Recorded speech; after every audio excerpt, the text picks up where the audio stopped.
মার্কিন যুক্তরাষ্ট্রের নবনির্বাচিত প্রেসিডেন্ট তার মন্ত্রিসভায় কে কোন দপ্তরে যাবেন বা কে কোন দপ্তরে দায়িত্ব পালন করবেন সে বিষয়ে একটি সুনির্দিষ্ট রূপরেখা তৈরি করে এবং নিয়োগও দিয়েছেন।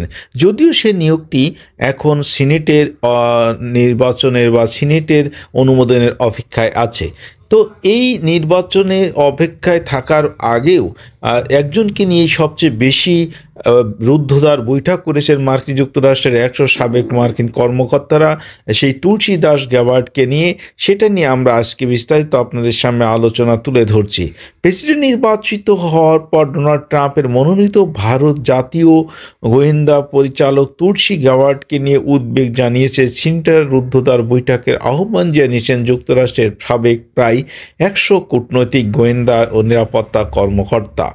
এতে বলা হয়েছে তুলসী গ্যাবার্ডের অভিজ্ঞতার ঘাটতি, তার বিরুদ্ধে রাশিয়ার প্রেসিডেন্ট ভ্লাদিমির পুতিন ও সিরিয়ার প্রেসিডেন্ট বাশার আল আসাদের মতো স্বৈর শাসকদের প্রতি সহানুভূতি থাকার অভিযোগ এবং অন্যান্য উদ্বেগের প্রেক্ষাপটে ওই কূটনৈতিক ও কর্মকর্তার এই বৈঠকের আহ্বান করেছেন। এক খোলা চিঠিতে কূটনৈতিক ও কর্মকর্তারা তাদের ওই উদ্বেগ জানান। চিঠিতে তুলসীর ব্যাপারে অসন্তুষ্ট জানিয়ে তারা বলেন, সাবেক এই প্রেসিডেন্টের প্রার্থী ও হাওয়াইয়ের প্রতিনিধি পরিষদ সদস্যের গোয়েন্দা খাতে অভিজ্ঞতার অভাব রয়েছে।